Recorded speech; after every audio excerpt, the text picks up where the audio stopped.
ये हमारी ऑफिस के क्रिएटिव स्टाफ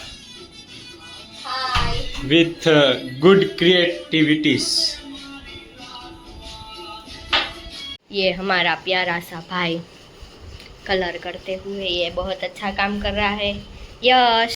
और ये जरा सा कलर लग जाने पर हमसे रूठा हुआ इंसान ये कलर करने का नाटक सुबह करते सुबह हुए में ये इतना सा है उसमें तो रो रहा है। ये क्या तू सुबह सुबह में ये कलर का नाटक क्या करता कलर है। का मतलब?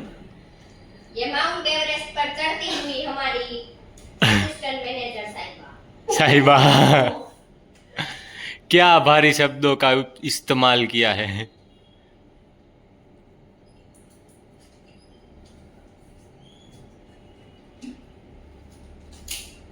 हाँ ठीक है चलो, यहाँ पे लगाया है, खाली जगह नीचे बच गई, उसमें क्या करोगे आप? उसको नहीं करने का है। तुम अपना काम करो। अभी इसका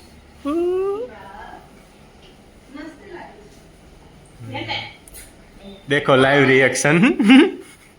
ફ્લિપ કર પેલા મને લે પછી તને લેવાનો હોય ગાંડા। फेम की भूखी।